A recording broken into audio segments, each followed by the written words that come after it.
어떻게 하다 보니까 제가 문학 공부를 하게 됐고, 특히 문학 중에서도 시문학을, 한국 현대 시문학을 공부를 하고 있습니다. 또 시문학 중에서도 특히 시의 언어에 대해서 관심이 좀 많이 있는 편입니다.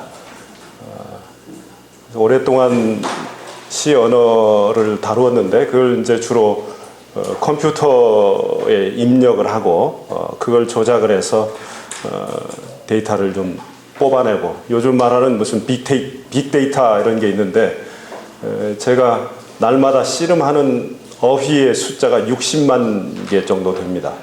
그래서 한국 군대 숫자하고 같다고 제가 얘기를 합니다. 늘 그 군대하고 제가 씨름을 하는데, 시의 언어가 참 독특하고 무척 또 어렵고 정말 연구하는 사람들을 괴롭히는 그런 대상입니다. 결코 쉽지 않습니다. 그래서 사실 현대 문학을 공부하는 학생들 중에도 요즘 시를 공부하겠다고 하는 학생들은 많지는 않습니다. 상대적으로 소설 쪽이 좀 더, 장르로 보면 소설 쪽이 좀 더 많은데요.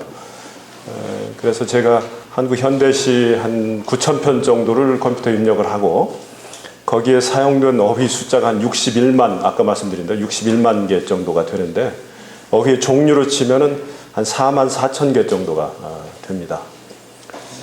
그걸 다 조사를 했고, 뭐 인터넷으로도 서비스가 되고 있고, 책으로도 그 빈도 사전이라는 책도 나오고 몇 가지 작업을 했었습니다.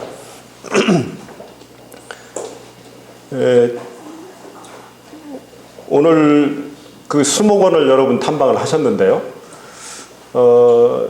여러분 못 들어본 이름들이 참 많지 않았습니까? 거의 대부분 아마 처음 이런 이름이 있었구나 싶었을 것인데, 제가 그 구약을 읽다가 감탄한 대목이, 솔로몬 왕이 세상 모든 만물의 이름을 다 알고 있었다고 하는 기록이 나오지 않습니까?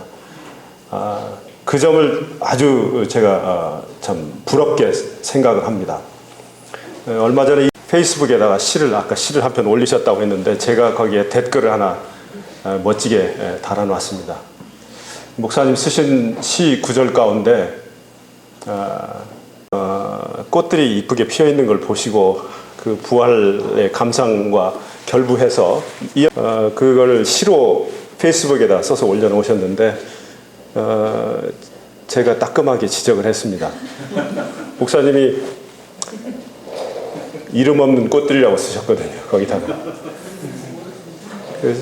목사님, 제 제자 같으면 저한테 엄청 혼났습니다. 제가 그렇게 써놨는데, 세상에 이름 없는 꽃은 없습니다. 여러분 보시면 수목원의 모든 그 종류의 꽃과 풀과 나무들이 다 이름이 있습니다. 내가 모를 뿐이죠. 네.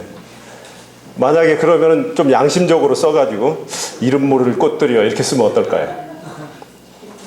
김정한이라고 하는 주로 부산 지역에서 활동하신 작가분이 지금 이제 세상을 떠나셨지만, 이분이 소설가로서도 이름이 있으시지만 그보다도 그 후진양성을 잘 하셨다고 합니다. 그래서 제자들이 소설을 써가지고 그 교수님께 가지고 가면은, 만약에 그런 대목이 나오면 뭐 불효령이 내렸다고 해요. 이름을 알아가지고 쓰라고. 이름을 알아가지고 쓰라는 거죠. 그래서 저도 뭐 자연을 다 잃어버리고 살았는데, 어느 날 갑자기 제가 출근하는 길 양쪽에 있는 나무들한테 미안한 생각이 들어요. 오랫동안 저희 연구원 와보신 분들은 아시겠지만 참 그 수목이 참 좋습니다. 저희 뭐 여기 그 수목원하고는 비교를 못 하겠습니다. 뭐 그래도 참 좋은 곳입니다. 근데 나무 이름을 별로 알지를 못해서 참 미안했어요. 그 뒤로 이제 나름대로는 좀 공부를 한다고 했는데 여전히 진도가 잘 안 나갑니다.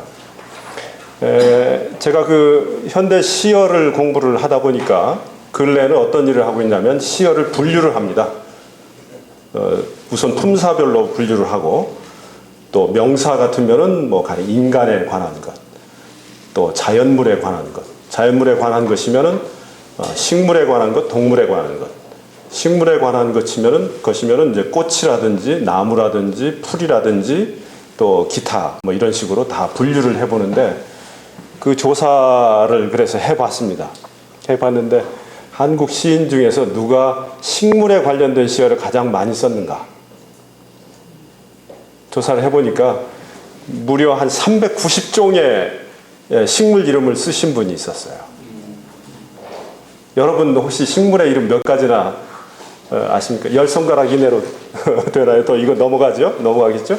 390종을 쓰신 분이 있습니다. 오늘 여러분 이 식물원의 제일 특징이 제가 보니까 호랑가시 나무가 많이 있는데요. 그 호랑가시 나무의 자연 그 군락지가 전라북도 변산반도, 부안의 변산반도인데 바로 그 부안의 시인인 신석정입니다. 신석정이라는 시인은 여러분이 정말 듣도 보도 못한 그 나무의 이름들, 풀 이름들, 꽃 이름들을 그렇게 많이 쓰고 또 그걸 그냥 단지 이름만 올린 것이 아니라 그걸 정말 깊이 있게 성찰을 해서 작품화한 것을 알 수가 있었습니다. 오늘 수목원 탐방이 우리 이번 시편의 내러티브와 힐링이라고 하는 이 컨퍼런스에서도 굉장히 중요한 역할을 하리라고 보고 다행히 오늘 제가 여러분들에게 소개를 해드릴 시편 한국 현대시 중에 영산홍이라는 시작품이 자료집에 아마 있을 텐데요. 영산홍들도 많이 볼 수 있어서 참 반가웠습니다. 아까 시의 언어가 참 어렵다는 말씀을 드렸는데 실제 좀 어렵습니다. 우리가 정말 아무리 공부를 해보고 이렇게 궁리하고 저렇게 따져보아도 알 수 없는 말들이 시에 참 많이 있습니다. 특히 그 김소월 시에도 그런 시가 너무 많이 있습니다. 문장도 무슨 문장인지 잘 모르겠고 여러분 김소월 시 그러면 너무 쉬운 것처럼 생각이 되시잖아요. 물론 그 대표적인 시 작품 몇 편, 뭐 산유화라든지 또 엄마야 누나야, 뭐 진달래꽃, 뭐 초혼, 뭐 몇 가지는 여러분들이 좀 익숙하시고 읽으면 대개 의미를 파악하시겠지만 그 나머지 것들은 상당히 어렵습니다. 제 밑에서 공부한 일본 학자 한 사람이 일본어로 김소월 시를 번역하는 일을 하는데 그 프로젝트를 받아가지고 왔는데 본인이 도저히 못하겠다 해서 저하고 2학기 동안 김소월 텍스트를 같이 읽었는데 너무 어렵습니다. 그러니까 시의 언어는 아주 어렵고 또 어떻게 의미 해석을 한다고 하더라도 그게 과연 시인이 의도한 말인지를 확인하기도 어렵고 김소월을 무덤에서 깨울 수도 없고 어디에 묻힌지도 사실 잘 모르고요. 하여튼 미해결의 장이 시의 언어에는 좀 남아있다. 이렇게 아마 우리 성경에 있는 시편도 마찬가지가 아닐까 이렇게 생각이 저도 들어갑니다. 이미 언어가 벌써 다른 나라의 언어이고 오래전의 언어이고 또 특별한 텍스트의 언어이고 하기 때문에 좀 결국은 탐구의 대상이지 완전히 해결될 수 있는 대상은 아니다 생각을 합니다. 이렇게 시 어휘가 어렵고 표현 자체도 아주 압축적이고 또 비유라든지 상징 이런 걸 쓰기 때문에 아주 어렵고 또 거기서 표현하고 있는 정서가 시인들의 특별한 정서. 그러니까 아까 신석정이 그런 식물어들을 썼다고 하는데 그 식물들에 대한 개인적인 체험을 쓴 것이기 때문에 우리가 공유될 수 없는 부분들도 있습니다. 이렇게 그래서 시의 언어, 시 자체는 어려울 수밖에 없는데 그럼에도 불구하고 저는 시가 그렇게 어렵지는 않았습니다. 시가 그렇게 어렵지는 않았는데 그래서 제가 왜 그 시가 어렵지 않았는가 같이 문학을 공부하는 사람들 이렇게 서로 얘기해보면 좀 알 수 있는 부분인데요. 다른 사람 한참 연구하고 있는 부분을 나는 쉽게 그냥 이건 이거 아니겠는가 이렇게 얘기할 수 있는 그런 경우들이 좀 저한테 있었습니다. 근데 그 배경에 바로 그 성경에 대한 독서 체험이 있었다고 하는 것이 제 솔직한 고백입니다.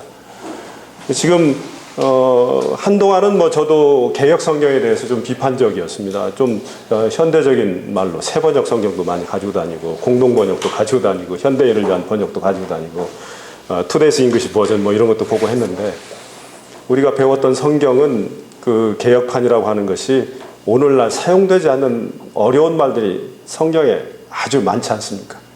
이런 말들이 사실은 그 문체로 말한다고 하면은 아어체, 아주 고상한 언어들이라고 얘기할 수 있는 그런 어휘들이라고 할 수 있는 부분이죠.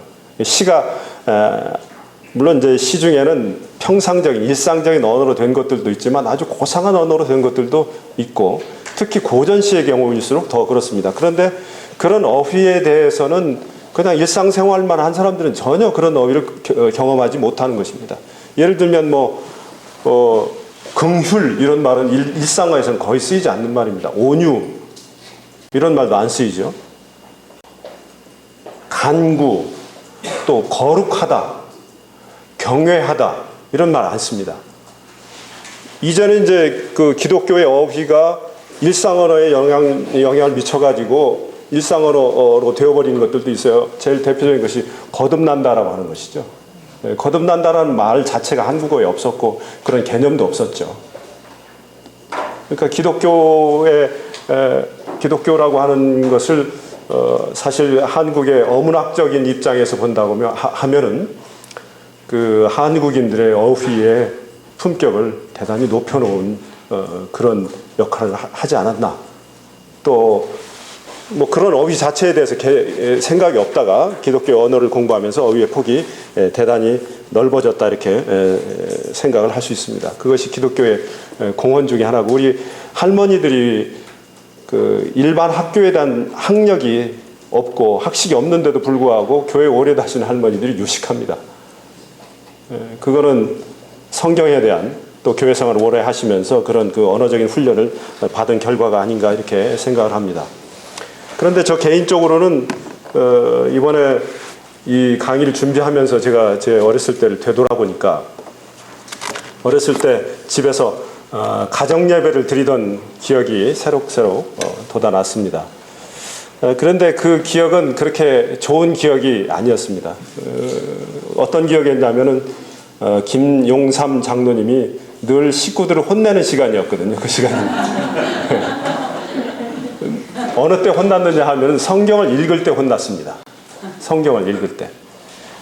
뭐 지금은 이제 가로로 성경이 되어 있습니다만 옛날에 세로로 다 성경이 되어 있잖아요. 이게 또 길게 되니까 뭐 어떻게 하다 보면 이렇게 쳇바퀴로 돌잖아요. 같은 데를 또 가고 하기도 하고 하나 건너가기도 하고. 더 많이 혼난 것은 띄어읽기를 잘못한다고 혼났어요. 띄어읽기를 잘못한다고.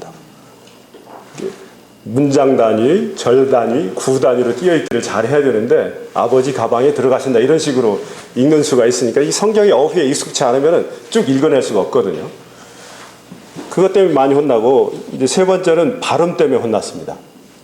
특히 발음 중에서 네하고 네하고 그거 지금도 아마 여러분들도 쉽지 않으실 거예요. 저는 뭐 전라북도 익산 출신인데 그 전라도에서도 네하고 네하고는 구분이 잘 안 됩니다. 근데 오늘날은 뭐 전국적으로 구분이 안 되기 때문에 네는 대부분 니라고 발음을 해버리죠. 예. 여러분 그 TV에서 노래하는 가수들이 그 가사를 이렇게 자막으로 보여주는 경우가 있는데 분명히 자막에는 네가 어쩌고 저쩌고 네가 나를 사랑해 이렇게 돼 있는데 가수가 부를 때는 네가 나를 사랑해 100% 그렇게 부릅니다. 발음 구분이 잘 안 되니까. 저희 아버지는 저기 그 평안도 분이세요. 근데 그걸 구분을 하십니다. 이분은 구분을 하셔가지고 늘 그거 가지고 다시 읽으라고 그렇게 하여튼 혼났습니다. 그게 안 좋은 기억이었습니다. 그런데 이 독서라고 하는 체험 가운데서 저는 그 나름대로 훈련을 좀 받았다 이렇게 생각을 합니다. 뭐 그 외에도 발음에 대해서 얼마나 많이 지적을 받았는지 사실은 근데 아버지가 뭐 그렇게 뭐 발음을 잘 하시는 분도 아니고 이북 억양은 뭐 많지는 않으셨지만 뭐 무슨 낭독을 아주 잘하는 분은 아니었다고 생각을 하는데 그렇게 혼내셨어요.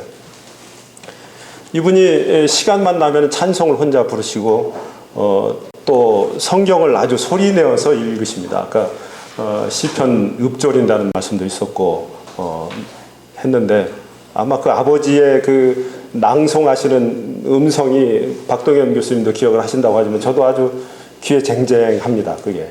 그런데 그 성경의 낭송이죠. 그냥 읽기가 아니고 그 낭송의 어떤 특별한 음률, 그 다음에 그 리듬, 이런 부분들이 오래도록 저에게 기억에 남는 부분이고 또 이제 뭐 가정 예배는 아니지만 결국 그 교회 생활을 하면서 우리 목사님들이나 선생님들부터 배웠던 것은 결국 성경 인물들에게다가 자기 자신을 투영하는, 감정이입을 해보는 그런 훈련을 많이 했다. 그건 전부 이런 모든 것들이 다 그 문학가의 입장에서 본다고 하면은 문학적인 훈련이 되었다.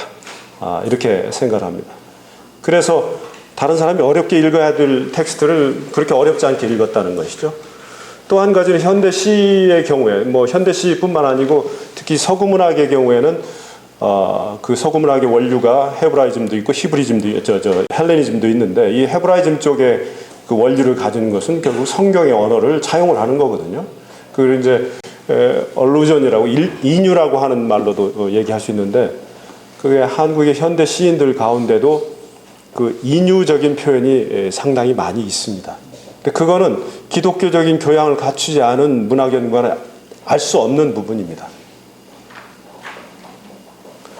네, 그런 부분들이 이제 여기 제가 하나 인용을 해 놨는데, 106페이지에 그 김현승 시인이 쓴 눈물이라는 작품도 그런 것 중에 하나라고 볼 수 있겠습니다. 잘 아시는 대로 이분은 이제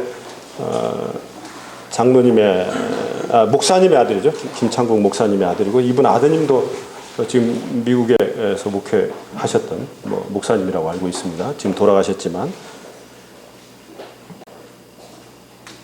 이거는 이제 기독교적인 교양이 아니면은 제대로 이해할 수 없는 그런 시편이라고 할 수 있겠죠. 자, 한번 읽어보겠습니다. 눈물, 김현승.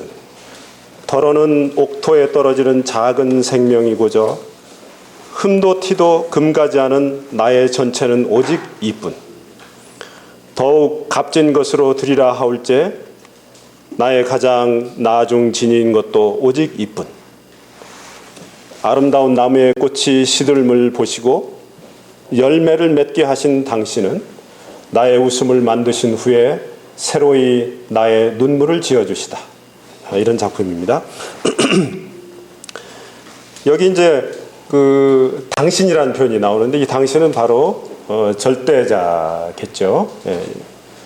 또 이분의 그 개인적인 그 이력과 관련해서 얘기한다면 당연히 하나님이 되겠습니다.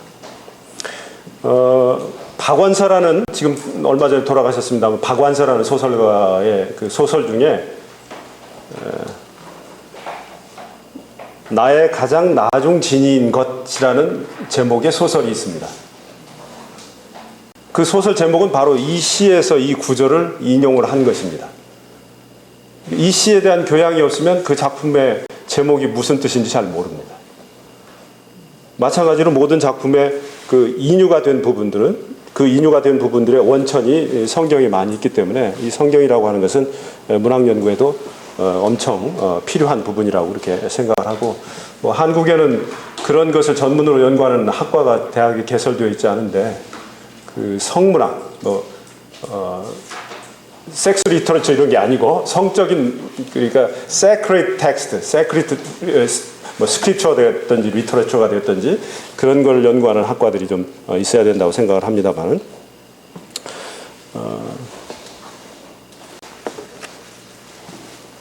이제 오늘 제가 말씀드릴 내용의 중심 얘기 중에 하나가 시에서 어떻게 내러티브를 찾아낼 것인가 하는 부분이 되겠습니다. 오늘 이번 타이틀이 시편의 내러티브와 힐링 이렇게 되어 있기 때문에, 그래서 사실 내러티브는 본격적으로는 소설 쪽이고 시는 내러티브의 본령은 아니거든요. 그러니까 이 두 개를 연결시킨다는 것 자체는 아주 지난한 그런 일이다 이렇게 얘기할 수 있고, 어떻게 보면 불가능한 일일 수도 있습니다. 한번 그런 차이점을 좀 인식을 해보고 어떻게 그걸 서로 연결할 수 있는지를 같이 한번 생각을 해보도록 하겠습니다. 이 김현승의 눈물이라는 작품을 제대로 이해하기 위해서는 사실 이분의 개인적인 생애를 좀 알아야 됩니다. 이현길 목사님 이번 강의에서 시편의 자리라는 말씀을 많이 하셨는데, 시편의 자리라고 하는 것이 어떤 시인이 그 시를 쓰게 된 상황과 또 모티베이션 이런 부분이 아닐까 이렇게 생각을 하는데, 김현승 씨는 사랑하는 아들을 병으로 잃은 이후에 이 작품을 썼다고 합니다. 그러니까 아들이 죽은 다음에 작품을 쓴 것이죠. 임금님이 돌아가시면 땅이 꺼지고 산이 무너지는 그런 슬픔이 있고, 아들이 죽었을 때도 뭐 말할 수 없는 그런 슬픔이 있겠죠. 그것을 하나의 희생으로 본 거죠. 희생으로 본 것입니다. 그러니까 어떤 구원과 어떤 새로운 그 열매라고 하는 것에다 초점을 맞추어서 이 작품을 쓰면서 그런 그 어려운 과정을 이 작품을 통해서 이겨낸 그런 시편이다, 이렇게 얘기할 수 있겠고, 여기에 아름다운 나무의 꽃이 시들물 보시고 열매를 맺게 하신 당신은 나의 웃음을 만드신 후에 새로이 나의 눈물을 지어주시다. 그래서 열매하고 눈물을 서로 일치를 시키고 꽃하고 웃음하고를 서로 일치를 시켰습니다. 이걸 이제 이것도 일종의 비유법이라고 할 수 있겠는데, 전통적으로 보는 직유나 은유 같은 그런 방법이 아니고 어떤 새로운 구문의 비유법인데, 이런 건 되게 병치적 은유라고 이렇게 얘기합니다. 병치적이다, 이렇게 얘기합니다. 패러렐한 그 메타포다, 이렇게 얘기를 합니다. 꽃과 웃음을, 눈물과 열매를 이렇게 병치를 시키는 것입니다. 그런데 물론 이렇게 시가 어떤 개인의 경험에서 비롯하고 그 경험에 대한 어떤 간절한 혹은 애타는 어떤 정서를 표현한 것이긴 하지만, 사실 본질적으로 시와 소설은 서로 다릅니다. 일반적으로 얘기해서 시는 주관적 장르라고 하고 소설은 객관적 장르라고 얘기를 합니다. 이제 주관적 장르라는 말은 시인이 자기 얘기를 쓴다는 얘기겠죠. 그래서 이것도 제가 연구하고 있는 것과 연결 지어서 얘기를 해본다고 하면, 한국 현대시에서 그 61만 개의 어휘 중에서 가장 많이 쓰인 말이 무엇일까? 제가 가끔 이런 질문을 냅니다. 어떤 말일 것 같습니까? 어떤 말이 가장 많이 쓰였을까요? 시에서. 네? 나. 정답이 너무 쉽게 나왔습니다. 나라는 말이 1번입니다. 다른 일반 텍스트에서는 나는 5위나 6위 정도예요. 시에서는 나가 1등입니다. 한국어에서는 문장에서 주어를 생략하는 경향이 많습니다. 영어에서는 주어 생략하지 않지만 한국어는 주어에서 생략하면, 여러분 저 일기를 쓰시거나 편지를 쓰시거나 할 때 나라는 말 계속 쓰면은, 초등학교 때 경험 없으세요? 선생님이 다 나라는 말 다 지웠을 겁니다. 네. 주어가 같은데 뭐하러 다시 반복을 하느냐. 그런 것까지를 생각해 본다고 하면 사실 나라는 말의 빈도가 훨씬 더 많아질 것입니다. 그만큼 현대시라고 하는 것은, 시라고 하는 것은 자기의 표현이라는 거죠. 자기의 감정의 표현이라는 거죠, 기본적으로. 그렇기 때문에 그걸 이제 주관적 장르라고 얘기하고, 소설에서는 아무리 나라는 화자가 있다고 하더라도 그 소설의 나는 하나의 극적인 자아로서의 나, 드라마틱 아이라고 얘기하는데, 극적인 자아로서의 나지 소설가가 아니거든요. 거기에 뭐 소설가 같은 사람이 서술을 하고 있다고 하더라도 그 소설가 자체는 아니거든요. 그래서 그거를 객관적 장르라고 얘기를 하고, 또 문장 양식상으로도 소설과 시는 엄연히 차이가 있습니다. 일반적으로 문장의 4가지 양식을 얘기할 때 설명, 묘사, 논증, 서사, 이렇게 4가지로 얘기합니다. 우리가 말하는 내러티브가 바로 서사가 되겠습니다. 근데 시는 이 중에서 주로 묘사 쪽에 그 중심을 두고 있는 장르죠. 수필 같으면 이제 묘사와 설명이 좀 같이 들어갑니다. 그러니까 여러분이 오늘 이 수목원에 대한 경험을 시로 남긴다고 하면은 거기에 설명 안 들어가고 수목원의 풍경이라든지 어떤 꽃의 모습이라든지 꽃을 감상하면서 느꼈던 마음의 어떤 변화라든지, 또 꽃에서 맡을 수 있었던 향기라든지, 그때 들려오는 바다의 물소리라든지 새의 지저귀는 소리라든지, 이런 것들을 표현을 하실 겁니다. 그런 감각적인 것들을 묘사적으로 표현을 하십니다. 근데 수필에서는 가령 이 수목원이 언제 만들어졌고 누가 만들었고 어떻게 운영이 되고 뭐 그에 대한 여러 가지 자세한 것들을 설명을 하게 되는 거죠. 수필은 물론 묘사도 들어가 있지만 설명도 들어가고 그렇습니다. 그래서 학술적인 논문은 대부분 논증을 중심으로 하고 거기에 설명이 덧붙습니다. 소설은 역시 서사가 중심이고, 인물 묘사, 장면 묘사 같은 데서는 이제 묘사문을 또 쓰기도 합니다. 균합적 연역적 설교는 논증이 바로 기본적인 골격을 이루고 내러티브 설교는 논증과는 정반대 입장에 서 있는 것이 되겠습니다. 예수님의 비유가 바로 대부분 내러티브 아니겠습니까? 그래서 시라고 하는 것은 기본적으로 묘사적이다 이렇게 설명할 수 있는데 이 묘사라는 건 뭐냐면은 이미지를 사용한다는 겁니다. 그 이미지는 언어로 표현한, 정확하게 말하면 언어로 표현한 대상에 대한 그림이다 이렇게 얘기할 수 있어요. 언어로 표현한 그림이다. 우리가 커뮤니케이션 할 때 언어로 대신 표현을 하지 않습니까? 그래서 그것은 감각을 사용을 하고 그 감각은 다음 같은 5개가 있는데 그 중에서 주로 이제 시각적인 묘사를 많이 합니다.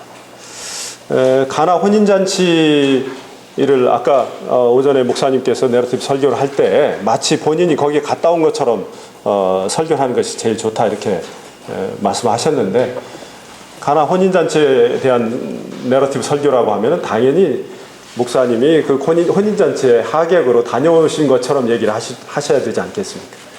그러면 우선 그 혼인잔치의 여러 가지 모습들이, 시각적인 모습들이 주를 이루겠죠. 근데 거기에는 청각적인 요소도 있지 않겠습니까? 어떤 요소가 있을까요? 혼인잔치 그러면은 음악 소리 뭐 시끌벅적하지 않겠습니까? 제가 작년에 헝가리에 있었는데 세르비아에 좀 갔다 오다가 어느 시골 마을에서 결혼식 장면을 목격을 했는데요. 그 세르비아는 정교회만 인정하기 때문에 우리 기독교 선교사님들이 다 신분을 이제 속이고 그렇게 거기 계십니다. 그런데 그 세르비아 정교회에서 하는데 바깥에서는 동네 사람들이 기타 치고 뭐 북을 치면서 노래하면서 춤추는 걸 계속 춤을 추고 안에서는 정교회식으로 그 미사를 진행을 하면서 결혼식을 하는데 또 거기는 또 거기대로 악기가 없는 찬양을 계속을 하고 그런 소리에 대한 경험도 아주 독특했습니다. 여러분이 못 보신 거니까 제가 시각적인 부분도 말로 다 설명을 해야 되고 그 소리에 대한 설명도 해야 될 것입니다.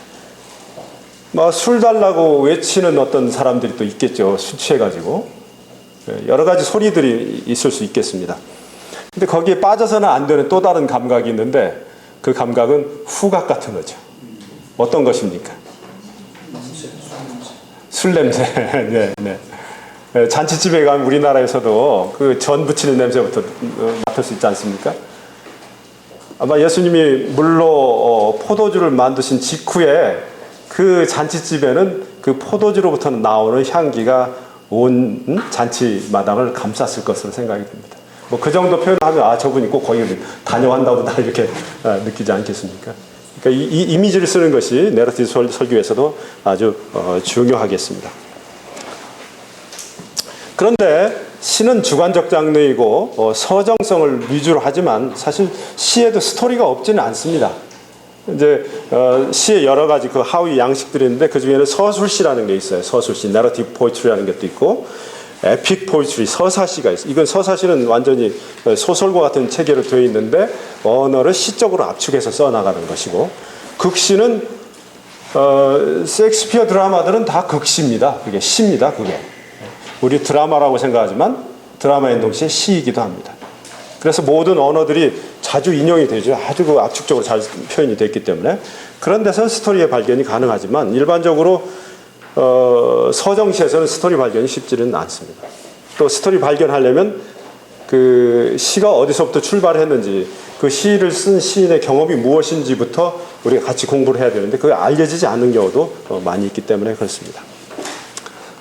자, 그런데 한번 우리가 서정시이지만 거기서 스토리를 좀 발견을 해보자고 하는 것입니다. 물론 기본적으로는 그 스토리의 발견은 매우 어렵지만 그래도 시가 스탠자가 뭐 한 서너 개쯤 되는 것 같으면 뭔가 거기에 그 디벨롭먼트가 있어요. 전개라는 것이 있습니다. 그냥 단련짜리, 심지어는 한 행짜리 시도 있긴 있지만 가령 산유화, 김소월의 산유화 같으면은 그게 4연짜리입니다. 4연짜리. 산에는 꽃 피네, 꽃이 피네. 가을, 봄, 여름 없이 꽃이 피네. 산에 피는 꽃은 저만치 혼자서 피어있네. 산에는 꽃지네, 꽃이 지네 갈보미 여름은 씨꽃이네. 산에서 우는 새요 산이 좋아 산에서 사느라. 그게 2연입니다. 네, 제가 순서가 바뀌었는데 그게 4연인데 거기에도 짤막한 작품이지만 전개가 있거든요. 그 흔히 4연으로 구성된 작품의 전개법은 이 동양에서는 기승전결이라는 말로 얘기하지 않습니까? 여러분 잘 아실 거예요. 그러니까 거기에도 뭔가 전개가 있기 때문에 거기에도 내러티브의 기본이 시작과 중간과 끝이라고 하는 이런 그 전개법하고 뭔가 연결이 될 수 있지 않겠는가. 그런데 내러티브는 굉장히 길고 거긴 너무 짧아서 압축적이기 때문에 사실 좀 그 쉽게 파악하기가 좀 어렵습니다. 또 여기 시라고 하는 것이 사고의 결과라고 하는 게 아니고 사고의 과정이라는 걸로 우리는 이해를 합니다. 사고의 과정. 그러니까 시에서 시와 소설을 구분지어주는 여러 요소 가운데 또 한 가지는 문장의 시제를 어떻게 쓰느냐 하는 것과도 관련이 있습니다. 시제, 텐스. 그러니까 소설에서는 기본적으로 무슨 시제를 씁니까? 과거형을 씁니다. 근데 이 과거형을 쓰는 것도 근대 소설에 와서 과거형을 쓰기 시작했고 그 이전에는 뭐뭐 했더라, 뭐뭐 하니 뭐 이런 식으로 그냥 현재인지 애매한 그런 시제를 썼었습니다. 그런데 현대 소설의 특징은 과거형 시제를 쓰는 겁니다. 그러니까 회상을 하는 거죠. 과거에 어떤 일을 회상해서 오늘 서술을 하는 겁니다. 그러니까 서술하는 시간하고 서술되는 시간과는 시간적인 격차가 있습니다. 그렇죠?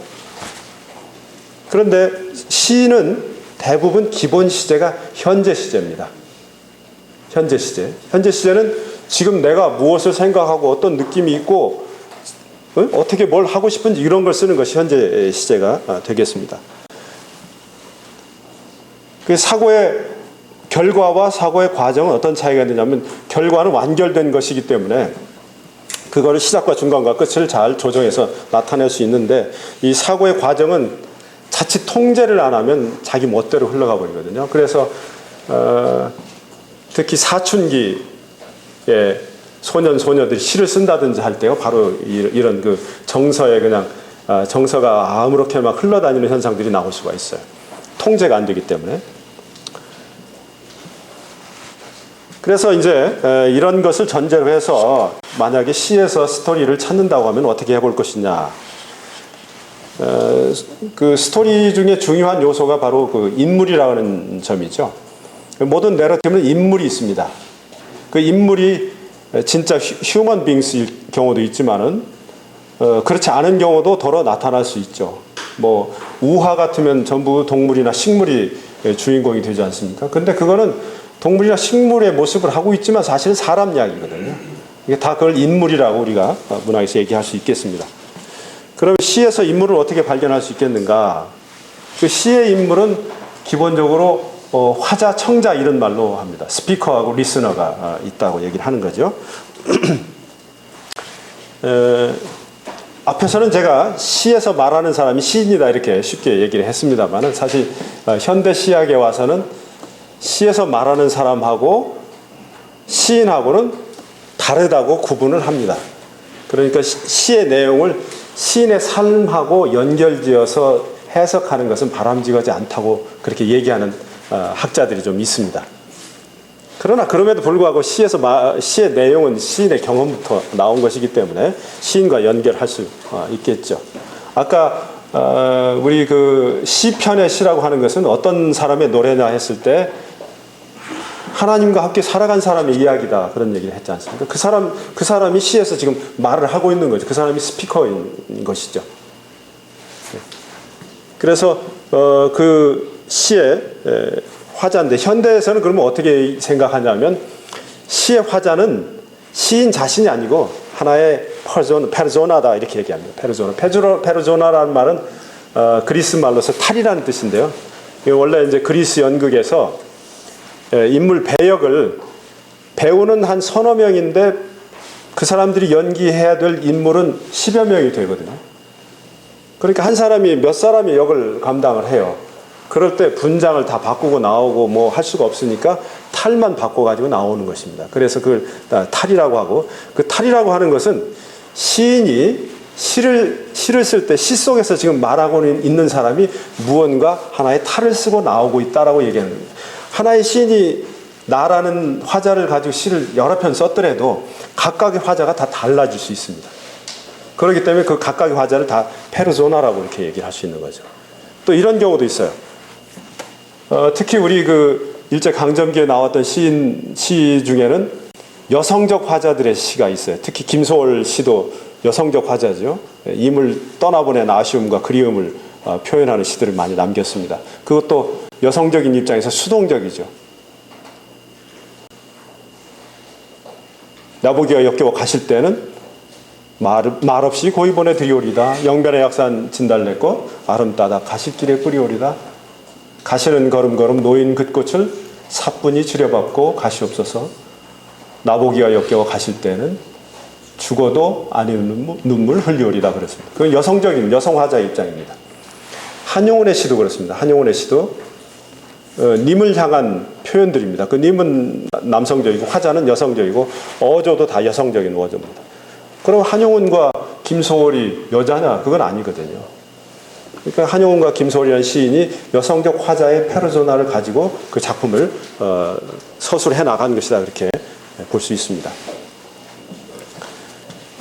시편에도 다윗의 시편이 지금 상당히 많이 있는데 다윗의 시편이 모두 똑같은 페르소나로 나오는 것은 아니거든요. 그가 처한 상황과 형편에 따라서 각각 다른 페르소나로 나올 수 있다는 것이죠. 또 시의 청자 역시 하나의 허구적인 인물이다 이렇게 생각할 수 있습니다. 어떤 시를 읽었는데 너를 사랑해, 너를 좋아해, 너는 아름다운 사람이요. 뭐 이렇게 너라고 하는 그 표현을 썼는데 시를 읽는 사람이 갑자기 기분이 좋아졌어요. 시인이 나를 두고 이렇게 칭찬을 하는구나. 그러신 분 계실까요? 독자가 아닌 제3의 어떤 인물이겠죠.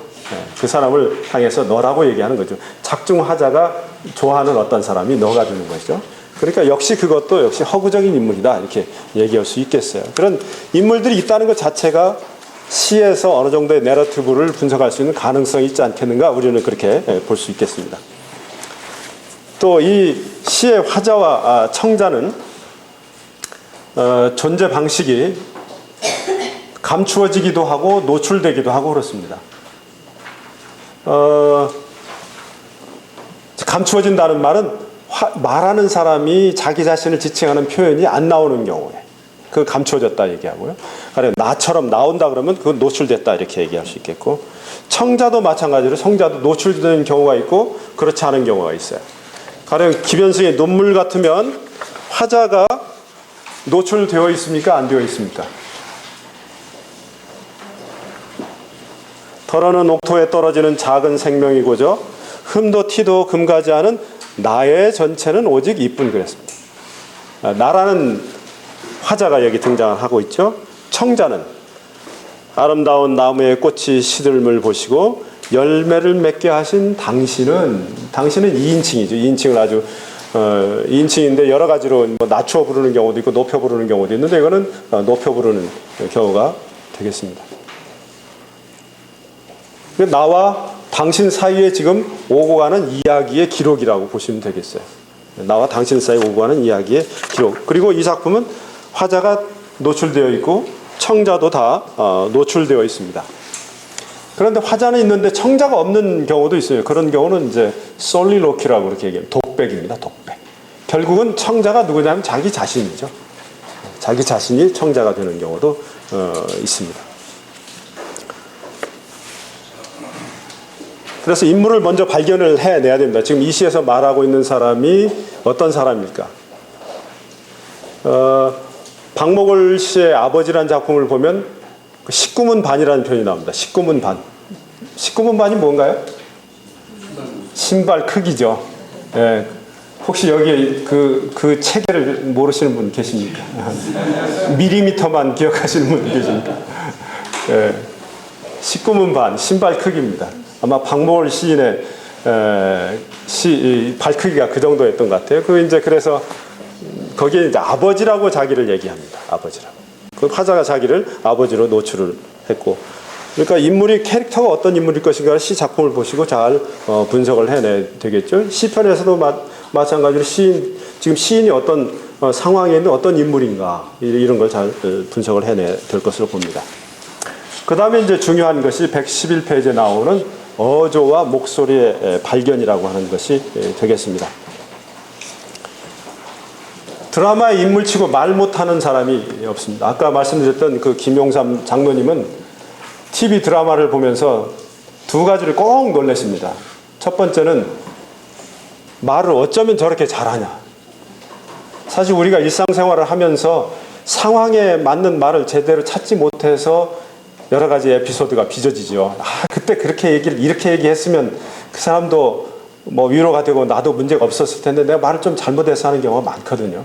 적절한 말이 생각이 안 나고 표현이 좀 어눌해져가지고 또 타이밍도 잘못 맞추고. 그런데 드라마 인물들 치고 그렇게 못하는 경우가 없어요. 원래 그렇게 하도록 되어 있으니까 그렇게 하죠. 그 다음에 이제 두 번째는 인물들의 이동에 대해서 잘 이해를 못하세요. 지금 이 강의하고 있는 장면을 TV에서 이렇게 지금 드라마에서 찍었어요. 그래서 저 안 목사님이 지금 저쪽에 있는 게 딱 클로즈업이 됐습니다. 그리고 다음 장면에 이어서 안 목사님이 강남역에서 설교하시는 장면이 나와요. 그렇게 되지 않습니까? 그러면 보통의 시청자들은 그 간격을 머릿속으로 딱 메꿔버립니다. 아, 저기 세미나 끝나고 가서 이제 수요일날 설교하시는구나. 그렇게 나올 거 아니겠어요? 근데 우리 아버님은 언제 갔냐는 거예요. 어떻게 저렇게 빨리 갔냐는 거예요. 그걸 이해를 못 하셨어요. 오늘날 독자들, 오늘날 시청자들은, 오늘날 성도들은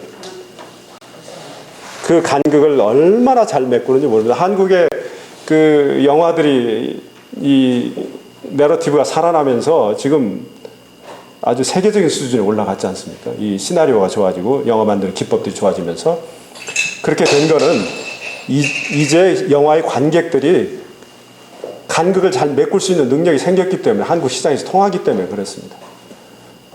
그러니까 그것도 하나의 그 리트레이트 해야 되는 부분이에요. 교양, 그걸 읽어낼 수 있는 영화적 그 서사 문법을 읽어낼 수 있는 그런 교양을 길러야만 그걸 이해를 하지.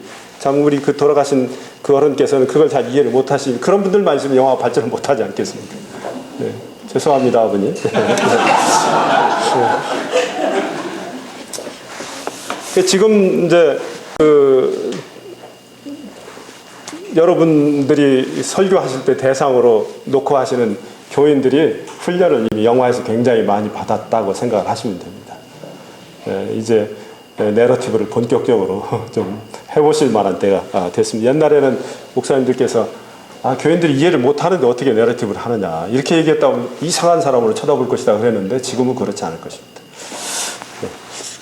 그래서 인물이 극의 인물은 상황과 형편에 맞추어서 말을 잘하고 그 말을 잘하는데 그 말에는 그 인물의 성격이 그대로 녹아 들어가 있습니다. 어떤 사람이 말을 빨리 한다 그러면 그 드라마의 인물은 그 인물의 성격을 그대로 반영한다고 보시면 되겠죠. 말을 느리게 한다. 출신 지역이 어딘가 보다. 그런 거 쉽게 이렇게 연결이 될 수 있습니다.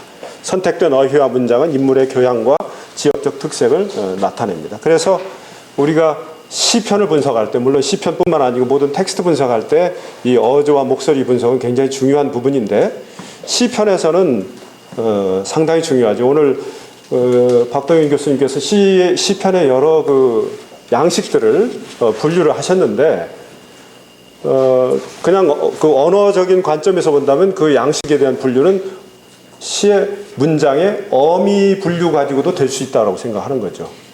그렇죠? 왜냐하면 그 어미가 어조를 나타내고 그게 영탄인지 간구인지 하소연인지 명령인지가 다 어미에 나타나거든요. 근데 이제 불행이면서 동시에 다행입니다만은 그 어미들이 개혁판에서는 그 고어 형태로 되어 있습니다. 하도다, 하리라, 하거라 뭐 이런 식으로 다 되어 있잖아요. 그 현대적인 어법은 아닙니다. 합니다, 한다 뭐 이렇게 되지 않습니다. 되어 있지 않습니다. 그래서 그 어조를 분석하실 때는 그 어미 분석을 잘 하셔야 되고 또 사실 그 어조 분석은 상당히 아주 델리키트한 부분입니다. 아주 섬세하게 보셔야 될 부분들이 있어요. 오늘 제가 아까 오전에 좀 논란이 됐던 시편 18편 15절에 대해서 한번 잠깐 보실까요? 시편 18편 15절. 그 물밑이 뭐 세상의 터 이런 것이 정확히 뭐냐, 뭐 그건 앞으로 더 공부를 좀 해보시기 바라고, 영어 번역본을 제가 보니까 이게 한국어 성경에서는 드러나지 않는 어조가 하나 드러났어요.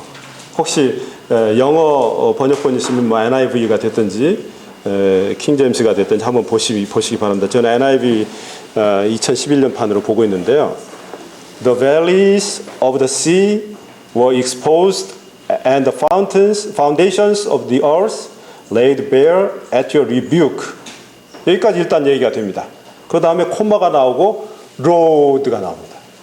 거기에 로드가 나오고 그 다음에 at the blast of breath from your nostrils 이렇게 나옵니다. 그러니까 이게 한국어 성경하고는 영 딴판이에요. 한국어 성경은 이럴 때 여호와의 꾸지람과 콧김으로 말미암아 물밑이 드러나고 세상에 터가 나타났도다 이렇게 얘기하는 영어 성경을 보니까 이게 어쩌면 이게 히브리 성경하고 통할지는 모르겠습니다. 그건 남 목사님들이 찾아보시면 좋겠고요. 그리고 먼저 꾸지람으로 물밑이 드러나고 세상에 터가 나타났습니다 하고 쓰고 나서 오 주여 하고 지금 얘기 나오는 거죠. 한번 부르는 거죠. 돈호라고 합니다. 부릅니다. 그리고는 한마디를 더 붙이는 거예요. At the blast of breath from your nostrils. 당신 콧구멍에서 나오는 그 콧바람으로 말미암아. 그 말을 거기다 한마디를 더 쓴 것입니다. 여기에는 그냥 한국어로 읽어버리면 그냥 뭐 찬탄, 영탄 이 정도가 얘기가 되겠습니다만은 여기에는 사실은 아까 제가 콧기무르라고 하는 그 한국어 성경의 표현만 보더라도 굉장한 조크가 있다는 생각이 들었어요. 그러니까 이거는 물론 청자가 로드가 여호와 하나님이시지만은 이제 여호와를 믿지 않는 이 시편에 나오는 악인들에 대한 얘기가 악인들을 청자로 하는 메시지도 있는데 그거는 너희들은 이 콧바람도 쏘일 수 없는 존재들이다. 이 자연물조차도 엄청난 이 자연의 변화조차도 하나님의 콧김 정도로만으로도 해결이 된다. 옛날에 한국에 장터에 가면은 약장사들이 있었는데 그 사람들이 주로 활용하는 마술의 도구가 콧기름이었거든요. 이 콧기름 바르는 거가 됐는데 하나님의 콧바람으로 그 콧김으로 됐다고 표현이 나온단 말이죠. 콧김이라는 정도의 표현은 어떻게 보면은 정말 이 sacred text 그것도 이 poetry라고 하는 이 장대의 부분 참 어색한 표현이 아닐까 이런 생각을 해봅니다. 비웃는 거죠. 조롱하는 거죠. 예. 또 다른 청자를 향해서 조롱하는 거고 거기에는 아주 미묘한 어조가 들어있다. 그래서 아마 이 어조에 대한 시편에서의 어조에 대한 판단에 있어서는 그 어미에도 유의해서 보실 뿐만 아니고 다른 번역본이나 뭐 성서 원어를 보시면 더욱 좋겠고 이런 부분들을 좀 보시는 게 좋지 않을까 그렇게 생각을 합니다. 사실 어조라는 것은 말하는 내용에 대한 화자의 태도라고 이렇게 정의를 합니다. 말하는 내용에 대한 화자의 태도. 기말 시험을 마치고 아이가 성적표를 보고 부모님한테 보고를 하러 왔습니다. 갖다 바쳤습니다. 부모님이 아버지가 공부 참 잘했구나. 야, 잘했구나. 이야, 잘했구나. 글자로 써보십시오. 똑같아요. 그렇죠? 모든 표현이 똑같은데 거기에는 어조의 차이가 있는 겁니다. 말하는 내용에 대한 내가 그걸 어떻게 느끼고 있다.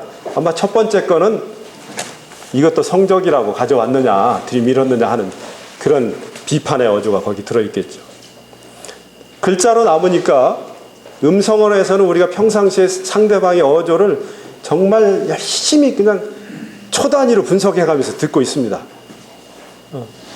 여러분은 아마 제가 이렇게 얘기하는 것을 저 김 교수가 지금 우리 졸지 말라고 목소리를 저렇게 높여서 하는구나 그렇게 들으시고 계시죠? 초단위로 분석을 합니다. 그래서 한국 사람들이 싸울 때 아 다르고 어 다르고 하다고 그거 가지고 싸우지 않습니까? 그 어조 가지고 싸우는 겁니다. 네가 나한테 얘기할 때 이렇게 비웃는 어투로 얘기를 하지 않았느냐. 그거 가지고 싸우는 거예요. 그만큼 굉장히 미묘한 부분이고 여러분은 그 어조 분석에 있어서는 천성적으로 천재들입니다. 천재 아닌 사람이 없어요. 그렇지 않습니까? 그런데 불행히도 그게 글자로만 남으면 글자로만 남으면 어려워지는 거죠. 글자로 남았을 때는 당연히 문맥을 보셔야 그 어조에 대한 이해가 제대로 드러날 수 있겠습니다. 그래서 어미라든지 문맥이라든지 아주 그 미묘한 그 말의 차이를 좀 보셔야 될 것이고, 두 번째가 이제 목소리라고 하는 것입니다. 이 목소리라고 하는 것은 일반적으로 그냥 어조에다 묶어서 설명하기도 합니다만은 목소리는 이런 겁니다. 목소리는 화자가 청자에 대해서 가지는 태도를 말합니다. 화자가 말하는 내용에 대한 태도가 아니고 목소리는 그 청자에 대한 태도인데, 그래서 간청하는 뭐 교육적, 냉담적, 권위적, 친근한 이런 식으로 표현할 수 있는 부분입니다. 너희 뭐뭐뭐뭐더라, 뭐뭐뭐뭐 하여라, 이건 아주 권위적인 목소리입니다. 신문 기사도 과거에는 객관적인 어조 목소리를 가지고 객관적으로 사실을 독자들에게 전달하려고 하는 식으로 써졌지만은 오늘날 신문 기사는 그렇지 않습니다. 어떻게 하느냐면 신언론적 목소리라고 얘기를 해서 내러티브로 합니다. 내러티브. 이현길 목사님 가끔 강의에서 말씀을 하셨는데요. 내러티브로 합니다. 가령 지금 뉴욕에서 오늘 그 동성애자들이 어느 광장에 모여서 몇만 명이 모여가지고 시위를 하는데 이런 구호를 외치고 어디서부터 어디까지 갔습니다. 이런 식으로 얘기하는 건 그냥 언론 OW1H의 원칙에 의해서 그냥 서술을 하는 것이고, 신언론적 목소리는 이런 거예요. 어제 뉴욕에 신혼여행을 온 한국의 아무아무개 씨 내외는 그 뉴욕 센트럴 파크에 모인 엄청난 숫자의 동성 연애자들을 보고 놀랐습니다. 그렇게 이게 캐릭터를 등장시키는 거죠. 캐릭터를 바로 내러티브를 만드는 거예요. 그래서 갓 결혼한 신혼부부하고 저 동성 연애자들하고 저 많은 집단하고 이게 한 쌍하고 대조를 시키는 거죠. 그래서 극적인 효과를 더 강조를 하는 방법입니다. 신언론적 목소리라고 하는 것은. 그게 오늘날 TV 뉴스나 특히 TV 뉴스죠. 신문 뉴스보다는 그 TV 뉴스의 그 기본적인 그런 그 목소리의 형태를 가지고 있습니다. 그래서 그런 어조를 또 분석을 해야 됩니다. 그 다음에 이제 앞에서 잠깐 얘기했습니다만은 가능하면 그 시의 배경이 되는 시인의 경험.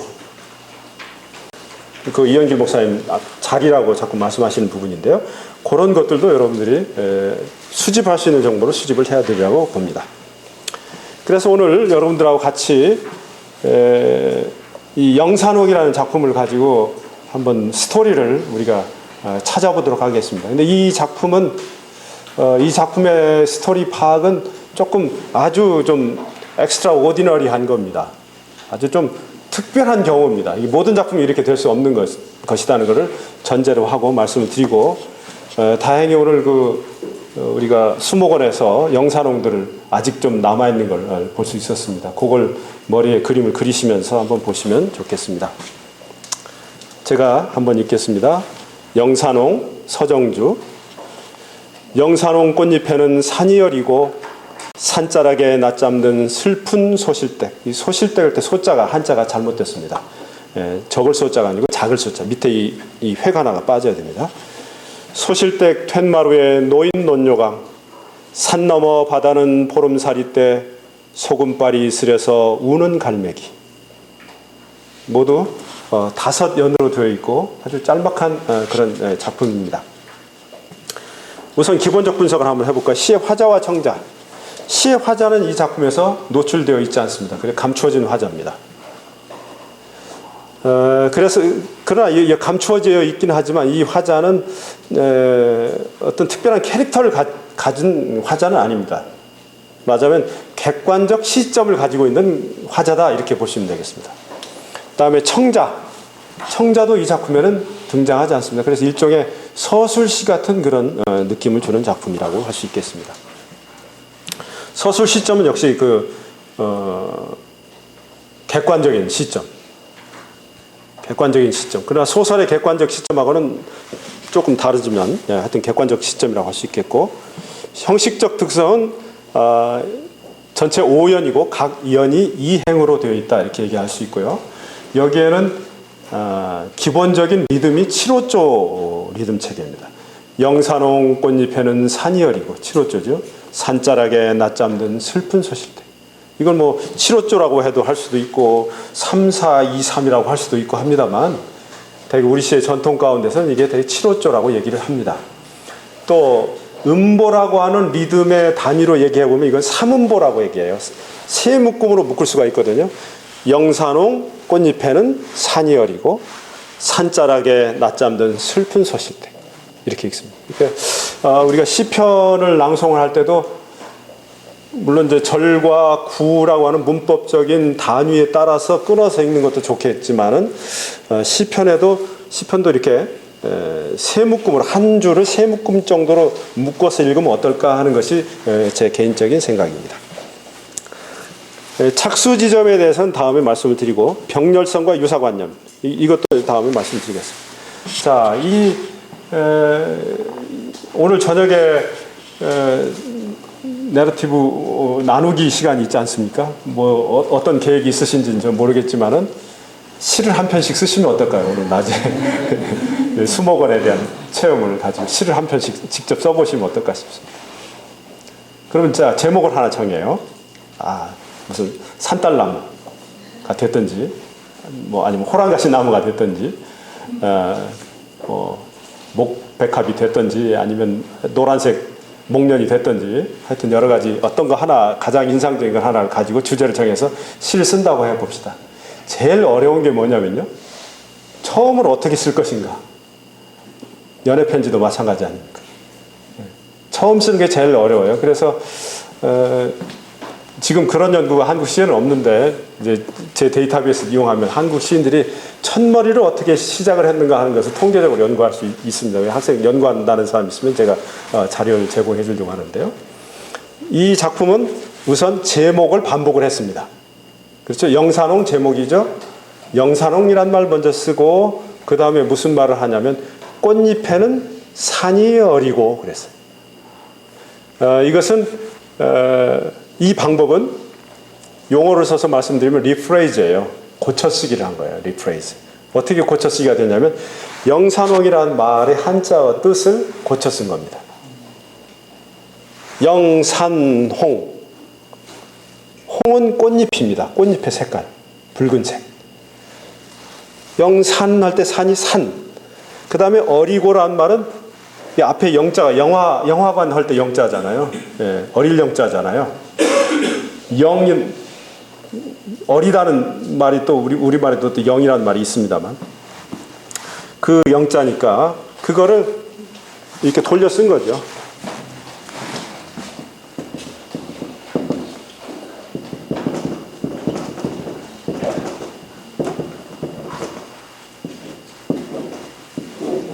이런 방법으로 썼습니다.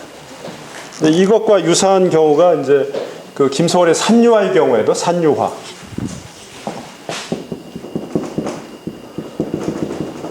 시작이 산에는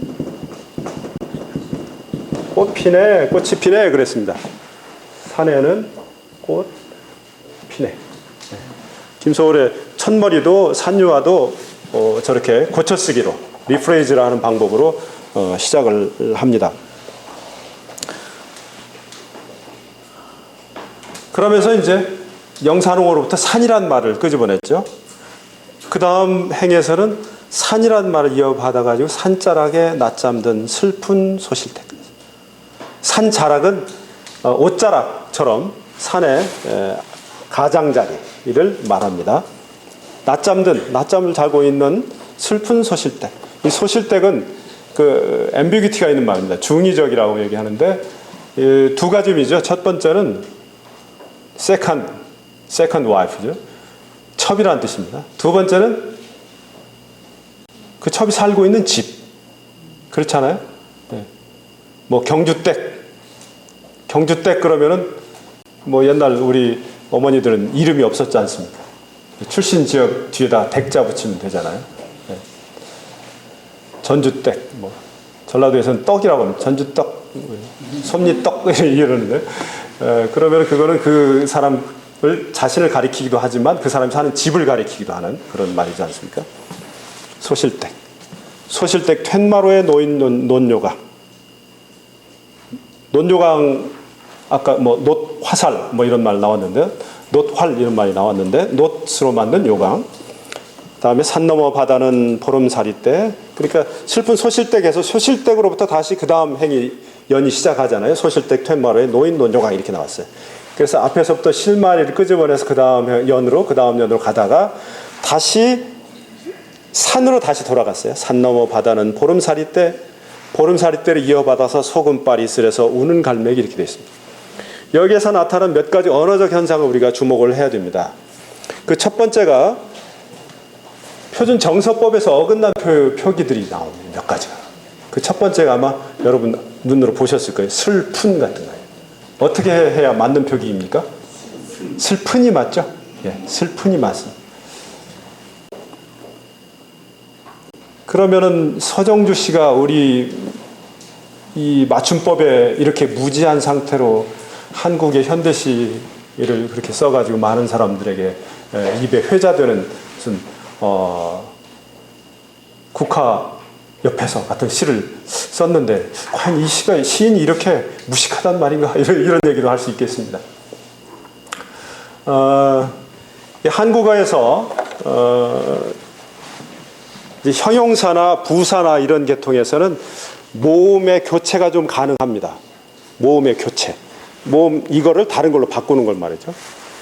그리고 그걸 바꾸면서 그 정서적인 차이를 표현하기도 합니다.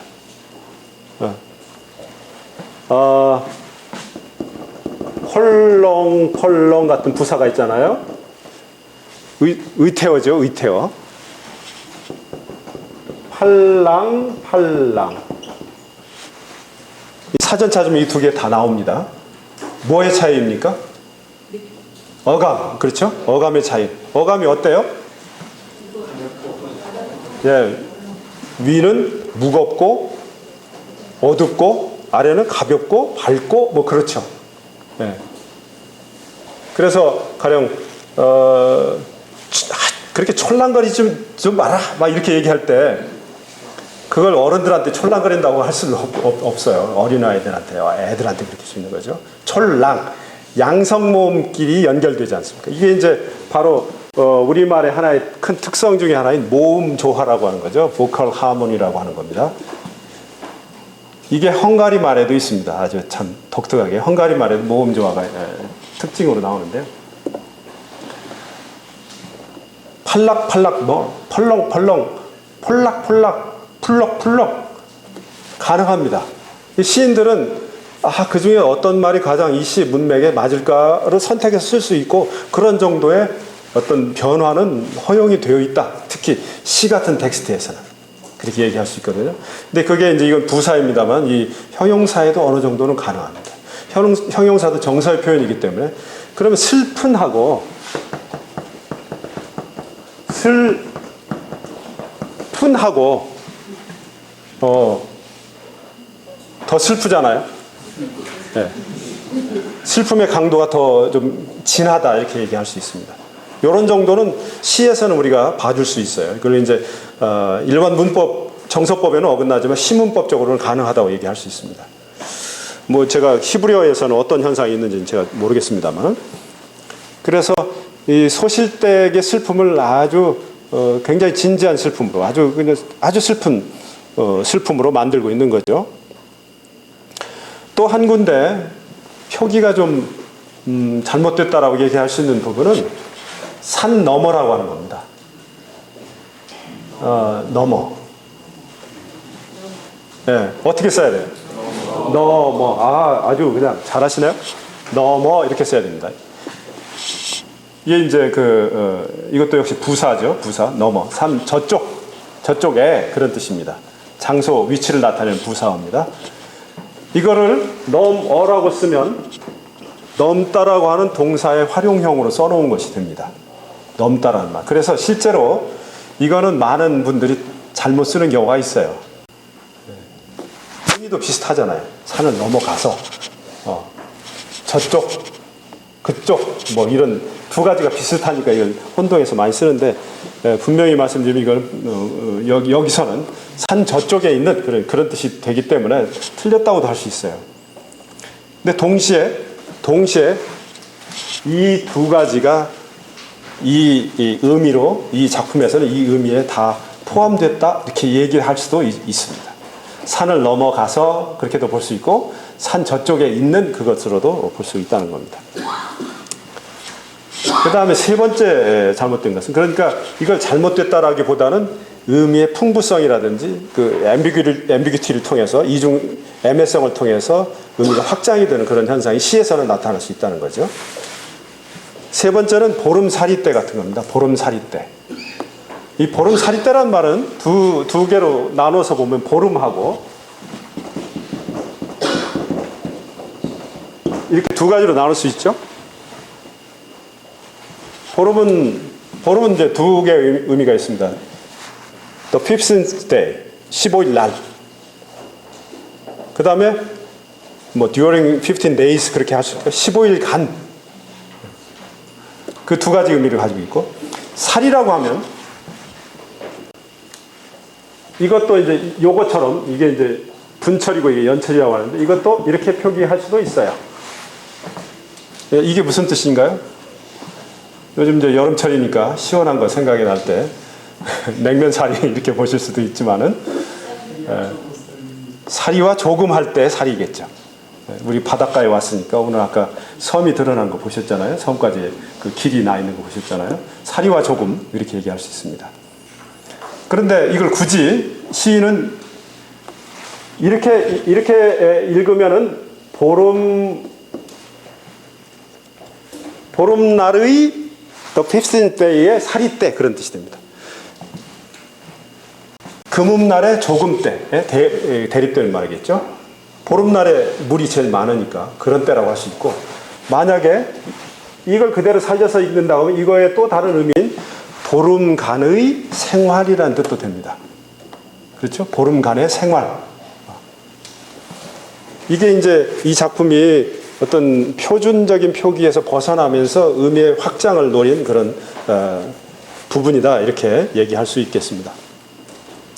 또 앞에 나오는 산이 어리고 산이 어리고라고 하는 것은 어리다라는 말은 아까 비친다 그런 뜻도 있지만은 어리다 나이가 어리다 그렇게도 볼 수 있는 부분입니다. 자, 좀 더 한번 그 의미를 해석을 해본다고 하면은 그러니까 15일간의 생활이고 15일날 살이 떼고 이런 말들이 들어가면서 뭔가 여기에 스토리 같은 요소가 있을 것으로 생각이 되는 거죠. 게다가 인물이 등장을 했습니다. 이 작품에는.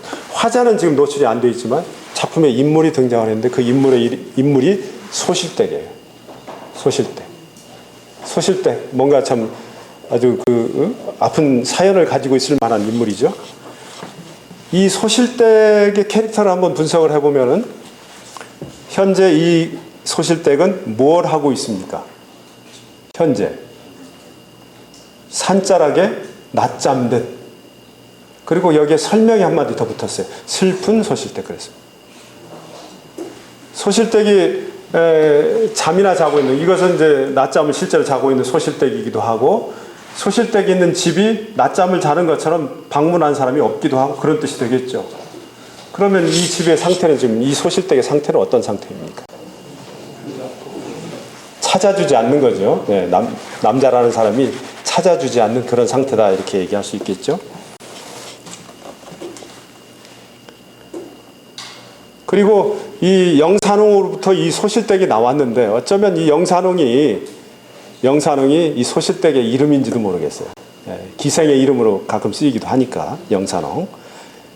그리고 이 소실댁은 나이가 어린 것 같아요. 산이 어리고 산자락에 낮잠 든 슬픈 소실. 이게 이제 어휘들이 여러 가지 중의적인 뜻을 가지고 있으면서 이걸 서로 연결적으로 되게 그렇게 볼 수 있어요. 그런데 3년에 가서 그 소실댁 툇마루에 놓인 논요강 하는 건 또 뭘까요?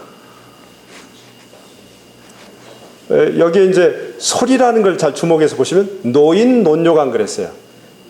있는 논요강이 아니고 노인 논요강. 반복을 하는 것은 의미를 더 심화시키는 현상입니다. 소리의 반복이라는 의미의 심화인데 논요강의 처지를 아주 강조하는 겁니다. 이 논요강은 여성을 나타내는 성적 상징이라고 볼 수 있겠죠. 그러니까 툇마루에 놓인 요강은 원래 안방에 방에 들어와 있어야 되고 그 용도가 따로 있는데 이게 아무 용도 없이 지금 툇마루에 나와 있단 말이죠. 그러니까 여기서 다시 한번 이 소실댁의 현재 처지를 지금 나타내는 것으로 볼 수 있겠습니다. 그 다음에 여기서 이 작품의 중심 시어 중에 하나인 산이라는 말이 다시 나와가지고 아마 여기서부터는 이 소실댁의 이러한 그 스토리의 그 배경을 설명하는 것이 아닌가 이렇게 느낌이 들어가는데 산 너머 바다. 저 앞에 있는 산 너머에 있는 그 바다. 여기 태안군 쪽에서 보면 이제 산 너머 바다가 저기 있겠지만 거기가 지금 보름살이 때라는 거죠. 근데 그 과거의 어떤 기억을 지금 회상하는 장면이라고 볼 수 있겠어요. 지금 뭐 보름날의 살이 때 그렇게도 볼 수 있겠고 그 산 너머 바다는 한 달 벌어야 보름밖에 못 사는 때. 이렇게 이것이 아마 어쩌면 소실댁이 될 수밖에 없었던 사연을 나타내 주는 것이 아닌가 이렇게 생각할 수 있고 그 다음 연은 보름살이 때로부터 소금바리로 나옵니다. 이건 소리의 반복이 여기도 일어나죠. 오음알이라고 하는 것이 반복이 됩니다. 보름살이 때는 우리가 설명을 했고 소금발은 뭘까요? 바닷물에 제가 초등학교 때 어디 강에 가서 수리조합 떠올려서 수영 배운다고 갔는데 돌들이 얼마나 날카로운지 정말 발바닥을 이렇게 베고 말았습니다. 그게 민물이니까 괜찮겠지만 만약에 바닷물 같으면 엄청 쓰리지 않겠어요? 그러니까 아마 이게 지금 갈매기 얘기를 하고 있지만 이 갈매기에다가 이 주인공을 투영을 시키는 그 주인공의 어떤 과거를 연결시키는 것으로 보입니다. 이렇게 주인공도 어렸을 때 바닷가에 살면서 조개 주우러 다니고 뭐 낙지 잡으러 다니고 하면서 맨발로 다니다가 발에 상처가 나고 거기에 바닷물이 들어가서 쓰린 기억이 있는지 아마 그런 내용들이 있지 않을까 이렇게 생각을 하는 것입니다. 뭔가 여기에 이런 여러 가지 언어적 현상들을 통해서 우리가 스토리를 좀 찾아낼 수 있겠지만 이건 아까 말씀드린 대로 좀 특별한 경우에 해당한다고 얘기할 수 있겠어요. 대부분의 시가 이렇게까지 나오지는 않습니다. 자, 이제 남은 시간에는 마지막으로 시의 낭송과 치유에 대해서 말씀을 좀 드리겠습니다.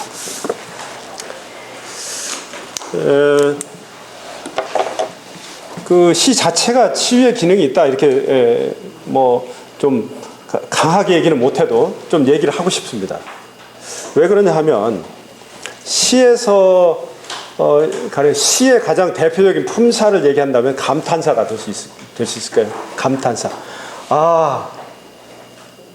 한국 시 이전 시에서 시조라는 우리 전통 양식이 있죠. 그 중에서 종장이 첫 구는 3음절로 이렇게 고정이 되어 있습니다. 3434, 3434, 3543. 네, 기억나시죠? 그 앞에 3이 여기에 영탄적인 감탄사들이 많이 나옵니다. 어즈버, 태평년월이야 꿈이련가 하노라. 네? 아이야 사래긴 밭을 언제 갈려 하나니. 뭐 아이를 부르는 말이기도 하지만 그건 품사로 보면 감탄사라고 볼 수 있는 거죠. 그래서 감탄사는 영탄, 그 다음에 예 아니오 같은 이 반응, 그 다음에 아이야 이렇게 부르는 돈호, 이런 것들이 다 감탄사의 범위에 속합니다. 근데 이 감탄사는 언제 나오느냐 하면은 가령 놀라운 것을 장면을 봤다. 또 놀랍다. 뒤에서 딸꾹질을 하니까 제가 갑자기 놀랐어요. 와! 하고 놀라지 않겠습니까? 그때 감탄사가 나오지 않습니까? 이게 다 감탄사입니다. 근데 이 감탄사라고 하는 것은 정말 놀라운 것을 보고 나오는 건 틀림없는데 실제로 이런 음성적인 발화죠. 이것도 소리를 내서 발화를 놀란 거 보고 왜 소리를 내느냐 이거예요. 놀라고 하면 음출이든지 뭐 이렇게 하든지 신체로도 표현할 수 있겠지만 소리를 꼭 내거든요. 그 소리를 낸다는 것 자체가 저는 relief of anxiety라고 생각을 하는 것입니다. 무슨 말이냐면 음성적 발화라고 하는 걸 통해서 정신적 불균형을 균형 상태로 만들어주는, 바꾸어주는 기능을 이 소리를 내는 걸 통해서 할 수 있다는 것입니다. 자, 여기 이 한쪽 손으로 다른 쪽 팔의 일부분을 한번 꼬집어 보실까요? 예. 왜 아 소리를 내시나요? 아프니까? 연결되어 있나요? 신경이? 예. 제가 분석한 결과에 따르면, 참 여기 죄송합니다. 여기 한의사 자격을 가지신 분이 앉아 계시는데, 이게 아픔을 릴리프 하려고 내는 현상이에요. 인체가 자동으로 반응을 하는 것입니다. 그럼 왜 그 소리가 나느냐? 그 소리가 나느냐 하면, 여기서 아프다는 통증이 신경을 타고 어디로 가냐면 뇌로 가서 아프다고 전달을 해주기 때문에 아프다고 느끼는 거죠. 여기 끊어주면 아픈지 모르지 않습니까? 그렇죠? 근데 이 신경이 어디를 거쳐가냐면 목을 거쳐갑니다. 목을 거쳐가는데 이 목에는 우리가 발화를 하는 조음기관이 있어요. 신경이 어떤 정보가 지나가다가 아 소리가 나면 그게 약간 교란이 되지 않나 싶어요. 이거 한번 연구를 해봐야 되는 건데. 네. 그래서 그 순간은 안 아프다고 느낄 수 있다라고 하는 거죠. 자, 한번 테스트 해보실까요? 해보세요. 그거 할 때하고 안 할 때하고의 어떤 차이가 있는지.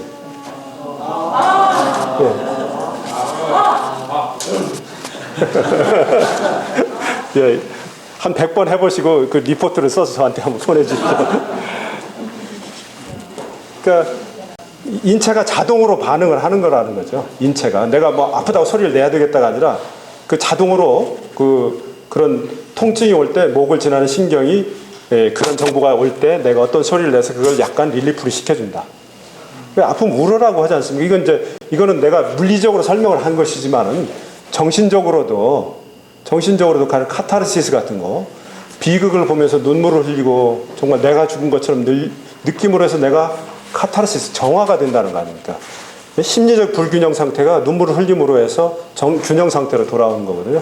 이렇게 배설이라고 하는 것이 균형 상태로 만들어주는 것인데 그 배설 중에 하나가 감탄사라고 저는 생각을 합니다. 근데 최초의 시가 감탄사였다는 거죠. 이런 감탄사부터 시작을 했다는 거죠. 그 다음에 우리 옛날 설화에도 임금님 귀는 당나귀 지금도 대나무 밭에 들어가면 들리는 소리 있지 않습니까? 그걸 말을 못해서 병이 나서 죽을 지경이 아닙니까? 말을 해야 돼요. 말을 해야 되는데 말을 못하면 그렇게 병이 나는 거죠. 하나님의 은혜를 지금 내가 찬양하지 않으면 나한테 화가 있을지로다 그런 거죠. 그러다 그것이 어느 정도 형식화 단계를 거치면서 노래가 된 것이라고 봅니다. 노래가 치유의 기능이 있다라고 하는 건 뭐 많이 지금 그래서 음악 치료 많이 하지 않습니까? 우리나라 옛날 시만 보더라도 황조가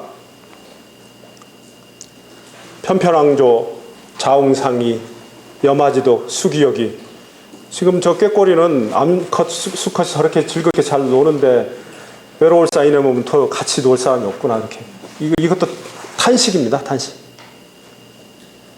그게 노래하는 순간 이 사람은 치료가 되는 거죠.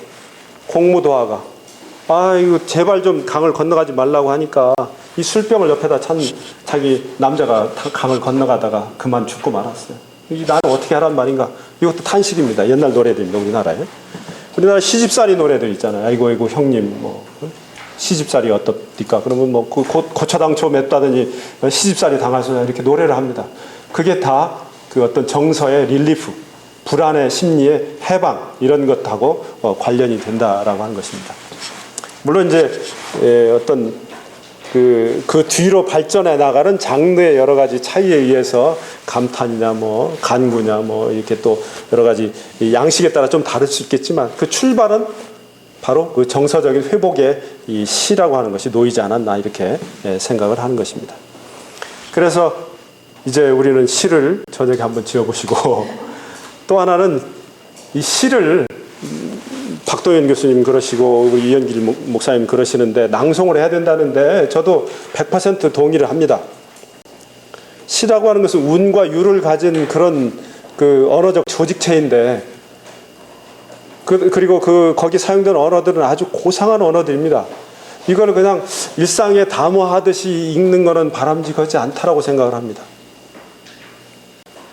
제가 감히 좀 제안을 드린다면 시편 낭송에 있어서는 톤을 한 2톤 정도 좀 올려서 했으면 좋겠다는 거예요. 여호와는 나의 목자시니 내게 부족함이 없으리로다. 이거 좋아요. 아주 멋지게 하는데 한 톤 올리자. 여호와는 나의 목자시니 내가 부족함이 없으리로다. 이렇게 좀 올려서 하자는 겁니다. 이게 평상의 언어가 아니고 시의 언어로서 음성을 좀 높이자. 그런 얘기를 제가 좀 건의 말씀을 드립니다.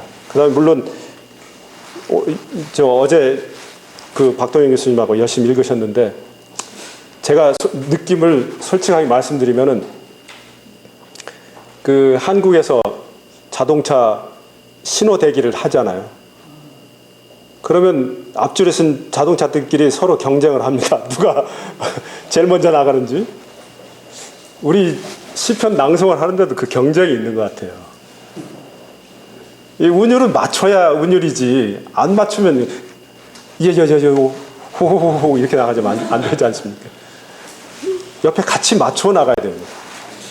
그런데 일반적으로 말을 빨리 못하는 분들이 있어요. 그분들을 좀 배려하셨으면 하는 것입니다. 이게 너무 좀 빨라요. 조금 여유롭게 음미하면서 톤을 높여서 정말 고상한 언어로 읽었으면 좋겠습니다. 제가 2년 전에 서울의 어느 고등학교에 클래스에 가서 그쪽 선생님의 초청을 받아서 내러티브를 강의를 하러 갔어요.